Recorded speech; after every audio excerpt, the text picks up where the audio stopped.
Halo semua, banyak teman-teman yang meminta saya untuk membahas kitab Wahyu. Sebenarnya, saya agak enggan untuk membahas kitab Wahyu karena terus terang saya belum sepenuhnya paham. Jadi sebelum kita mulai, saya mau menjelaskan bahwa apa yang saya sampaikan ini hanyalah potongan-potongan puzzle yang sudah saya temukan. Dan mungkin agak berbeda dari apa yang pernah teman-teman dengar di gereja-gereja.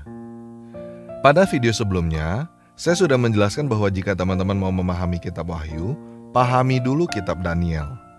Cara untuk memahami kitab Daniel adalah dengan melihat sejarah.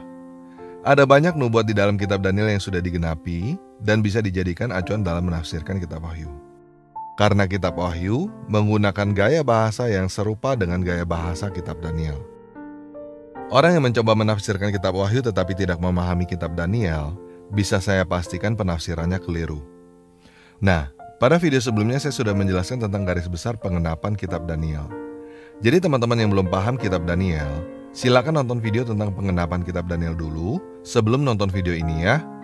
Karena kalau teman-teman belum nonton video itu, nanti teman-teman akan bingung apa yang saya bicarakan. Oke? Jadi, teman-teman yang belum nonton video tentang pengenapan nubuat kitab Daniel, silakan klik link yang keluar sekarang ini ya. Oke, kita mulai aja ya.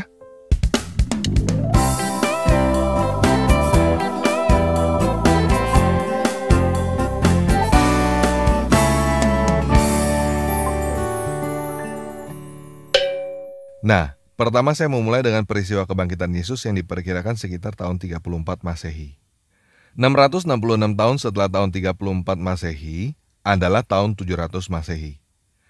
Apa peristiwa besar yang terjadi di sekitar tahun 700 Masehi di wilayah Israel? Pada tahun 690-an, di Yerusalem berdiri sebuah bangunan yang disebut Dome of the Rock, atau di dalam bahasa Indonesianya disebut Kubah Batu, yang didirikan oleh Khalifah Abdul Malik bin Marwan yang berkuasa pada tahun 685 sampai 705. Di dalam kubah batu inilah pertama kalinya terdapat bukti arkeologi yang berisikan pernyataan iman fundamental umat Islam. Tulisan di dalam kubah batu itu dimulai dengan tulisan yang menghadap selatan yang memperkenalkan nama Allah. Kemudian, pernyataan bahwa tidak ada dewa selain Allah yang dilanjutkan dengan Allah itu satu dan tidak punya sekutu. Lalu, kata-kata pemujaan kepada Allah.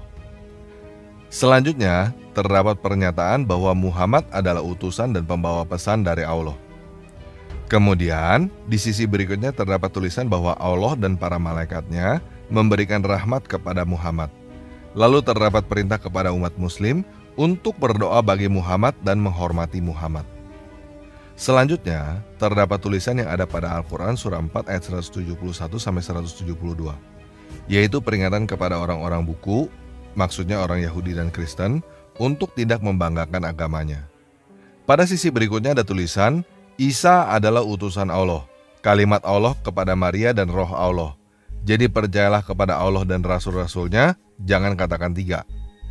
Di sisi berikutnya, ada tulisan bahwa Allah hanya satu dewa, terlalu suci untuk mempunyai seorang putra.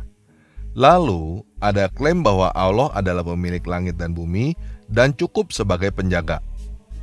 Dilanjutkan dengan klaim bahwa Mesias dan para malaikat tidak mengeluh menjadi hamba Allah. Yang mengeluh dan sombong akan dikumpulkan kepada Dia. Kemudian mendadak loncat dari Al-Quran surah 4 ayat 171-172 ke Al-Quran surah 19 ayat 33-35 sampai ke sisi berikutnya, yaitu permohonan bahwa Allah memberkati Isa putra Maryam, damai bagi dia pada saat dia lahir, pada saat dia mati, dan pada saat dia dibangkitkan. Pernyataan ini diklaim sebagai kebenaran bagi orang yang ragu, lalu dilanjutkan dengan pernyataan bahwa Allah tidak pantas untuk mengambil seorang putra. Jika Allah mau sesuatu, Dia tinggal katakan jadi, maka jadi. Setelah itu, ada klaim bahwa Allah adalah Tuhanku dan Tuhanmu, dan ditutup dengan ajakan untuk berbakti kepada Allah. Nah, kalau teman-teman perhatikan, teman-teman akan sadar bahwa seluruh isi tulisan yang ada di dalam Dome of the Rock adalah sebuah pernyataan agama yang baru untuk menandingi agama Yahudi dan Kristen. Mulai dari memperkenalkan dewa Allah yang merupakan dewa lain selain Yahweh, meninggikan nabi dewa asing yang bernama Muhammad, memutarbalikkan kata-kata untuk merendahkan Yesus, sampai menyangkal Bapa. Selain membangun Dome of the Rock, yang merupakan prasasti untuk mengislamkan seluruh daerah taklukan, Abdul Malik bin Marwan juga melakukan beberapa hal yang lain, yaitu membuat seluruh wilayah taklukannya menggunakan bahasa Arab dan menggunakan mata uang yang baru. Apa yang dilakukan oleh Abdul Malik bin Marwan ini persis dengan apa yang dilakukan oleh Antiochus IV Epiphanes dari kerajaan Seleucid. Seperti yang saya katakan di video penjelasan nubuatan Daniel, Antiochus IV Epiphanes adalah si pembinasa keji atau si tanduk kecil. Dia melakukan apa yang dikenal dengan sebutan Helenisasi, yaitu mewajibkan seluruh orang di wilayahnya beragama Yunani, berbahasa Yunani, dan menggunakan mata uang Yunani.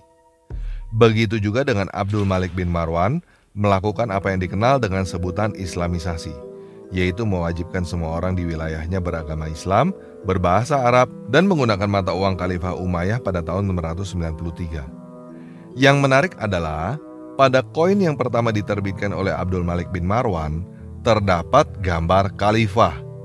Tetapi, kemudian direvisi menjadi koin tanpa gambar pada tahun 697. Nah, apa hubungannya Abdul Malik bin Marwan dengan nubuatan yang ada di dalam Alkitab? Yuk kita baca 1 Yohanes 2 ayat 18-23. Anak-anakku, waktu ini adalah waktu yang terakhir, dan seperti yang telah kamu dengar, seorang antikristus akan datang.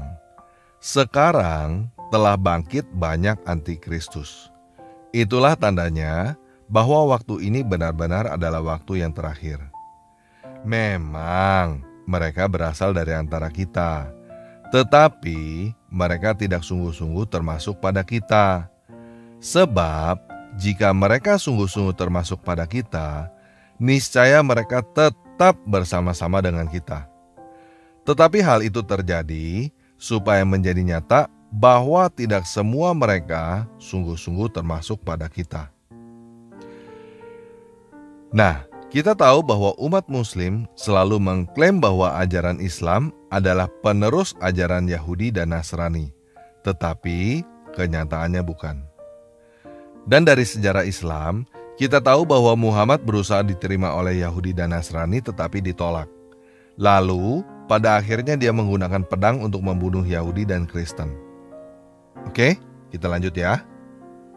Tetapi, kamu telah beroleh pengurapan dari Yang Kudus, dan dengan demikian, kamu semua mengetahuinya. Aku menulis kepadamu, bukan karena kamu tidak mengetahui kebenaran, tetapi justru karena kamu mengetahuinya. Dan karena kamu juga mengetahui bahwa tidak ada dusta yang berasal dari kebenaran. Siapakah pendusta itu? Bukankah dia yang menyangkal bahwa Yesus adalah Kristus? Dia itu adalah antikristus, yaitu dia yang menyangkal baik Bapa maupun Anak. Sebab barang siapa menyangkal Anak, dia juga tidak memiliki Bapa. Barang siapa mengaku Anak, dia juga memiliki Bapa. Nah, Islam bukan hanya menyangkal kematian dan kebangkitan Kristus. Islam juga menyangkal bahwa pencipta langit dan bumi mempunyai anak. Karena di dalam ajaran Islam dengan jelas diajarkan bahwa Allah tidak beranak dan tidak diperanakan. Jadi, Allah itu bukan Bapa yang dimaksud oleh Yesus di dalam Alkitab. Dan dengan demikian, Islam menyangkal baik Bapa maupun Anak. Paham ya? Yuk kita baca lagi. 2 Yohanes 1 ayat 7. Sebab banyak penyesat telah muncul dan pergi ke seluruh dunia, yang tidak mengaku bahwa Yesus Kristus telah datang sebagai manusia. Itu adalah si penyesat dan antikristus. Nah, Kristen percaya bahwa Yesus Kristus adalah Sang Pencipta yang datang sebagai manusia. Dan Islam menyangkal bahwa Sang Pencipta datang sebagai manusia. Paham ya? Yuk kita lanjut. Matius 24 ayat 15. Jadi, apabila kamu melihat pembinasa keji berdiri di tempat kudus, menurut firman yang disampaikan oleh Nabi Daniel, para pembaca hendak memperhatikannya. Markus 13 ayat 14. Apabila kamu melihat pembinasa keji berdiri di tempat yang tidak sepatutnya, para pembaca hendaklah memperhatikannya.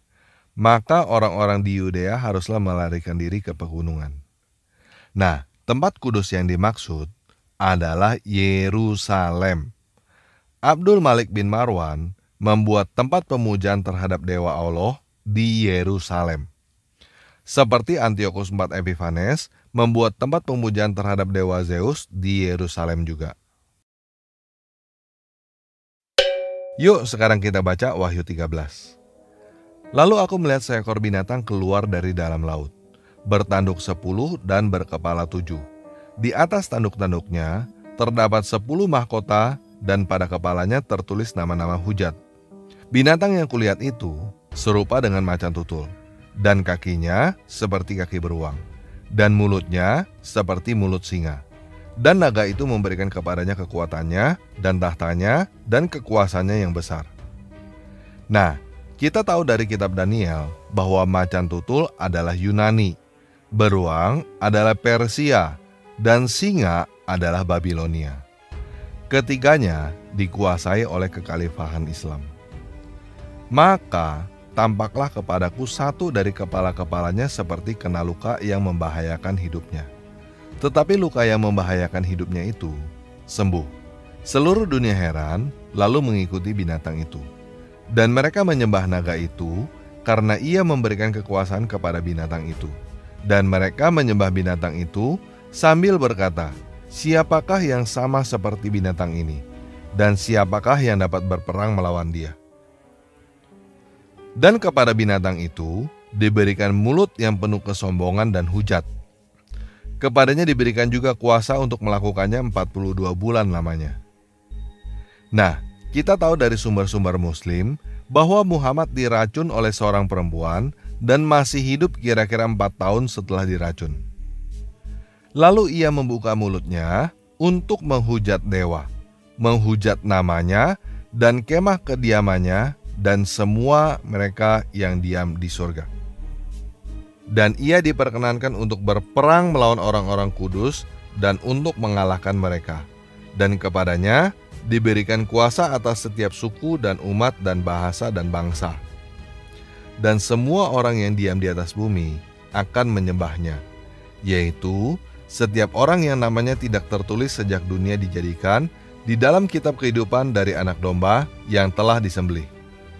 Barang siapa bertelinga, hendaklah ia mendengar. Barang siapa ditentukan untuk ditawan, ia akan ditawan. Barang siapa ditentukan untuk dibunuh dengan pedang, ia harus dibunuh dengan pedang. Yang penting di sini ialah ketabahan dan iman orang-orang kudus. Dan aku melihat seekor binatang lain keluar dari dalam bumi dan bertanduk 2 sama seperti anak domba. Dan ia berbicara seperti seekor naga. Nah, setelah Muhammad meninggal, dia digantikan oleh Abu Bakar dengan gelar khalifah. Kekhalifahan Abu Bakar disebut kekhalifahan Rasidun. Setelah kekhalifahan Rasidun inilah muncul kekhalifahan Umayyah dengan Abdul Malik bin Marwan sebagai khalifah keduanya. Pada saat itu, ada 2 golongan Islam, yaitu Syiah dan Sunni, seperti 2 tanduk. Dan Arab, kalau dilihat sepintas, mirip Yahudi. Dan seluruh kuasa binatang yang pertama itu dijalankannya di depan matanya. Ia menyebabkan seluruh bumi dan semua penghuninya menyembah binatang pertama, yang luka parahnya telah sembuh. Dan ia mengadakan tanda-tanda yang dahsyat, bahkan menurunkan api dari langit ke bumi di depan mata semua orang. Ia menyesatkan mereka yang diam di bumi dengan tanda-tanda yang telah diberikan kepadanya untuk dilakukannya di depan mata binatang itu. Dan ia menyuruh mereka yang diam di bumi supaya mereka mendirikan patung untuk menghormati binatang yang luka oleh pedang namun tetap hidup itu. Dan kepadanya diberikan kuasa untuk memberikan nyawa kepada patung binatang itu, sehingga patung binatang itu berbicara juga dan bertindak begitu rupa sehingga semua orang yang tidak menyembah patung binatang itu dibunuh. Dan ia menyebabkan sehingga kepada semua orang, kecil atau besar, kaya atau miskin, merdeka atau hamba, diberi tanda pada tangan kanannya atau pada dahinya. dan tidak seorang pun yang dapat membeli atau menjual selain daripada mereka yang memakai tanda itu, yaitu nama binatang itu atau bilangan namanya. Yang penting di sini ialah hikmat. Barang siapa yang bijaksana, baiklah ia menghitung bilangan binatang itu, karena bilangan itu adalah bilangan seorang manusia, dan bilangannya adalah 666. Nah, tanda di dahi adalah agama, dan tanda di tangan adalah mata uang atau ekonomi. Sampai di sini paham ya? Nah, ada satu hal lagi yang angkanya persis 666 di dalam Alkitab, yaitu berat emas di dalam satuan talenta yang dibawa kepada Raja Salomo dalam setahun. Hal ini ditulis di dalam 1 Raja-Raja 10 ayat 14 dan 2 Tawarik 9 ayat 13. Saya tidak tahu apakah hal ini ada hubungannya dengan 666 yang ada di dalam kitab Wahyu. Oke, itu semua yang bisa saya sampaikan untuk sementara ini, karena seperti yang saya katakan di awal, saya masih belum mengerti secara keseluruhan. Ini masih pasal bagi saya, dan saya hanya memberikan fakta sejarah yang kemungkinan berhubungan. Dan sepertinya, saya tidak perlu menjelaskan lagi bahwa Islam adalah agama yang anti dengan Kristen dan Yahudi. Nah, buat teman-teman yang belum nonton video seminar, apakah Muhammad adalah tokoh sejarah atau dongeng yang dijelaskan oleh J. Smith, saya sarankan teman-teman untuk nonton video itu pada link yang keluar sekarang ini ya. Oke, sekian video kali ini. Yesus Kristus penguasa kita memberkati.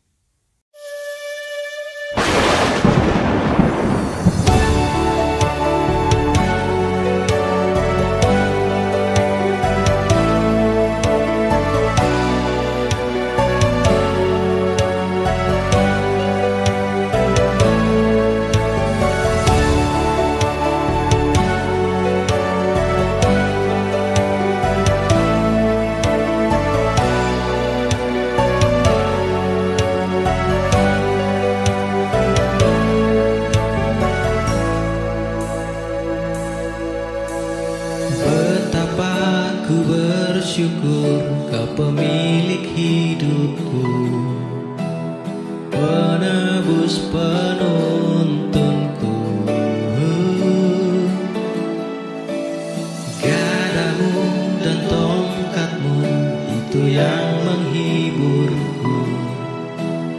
Engkaulah gembalaku, kasihku rasa berlimpah,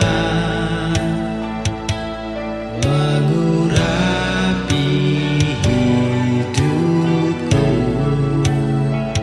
Tak gentar ku melangkah, meski di dalam kekelaman. Kau hebatku, kau kuatku, kau Bapakku.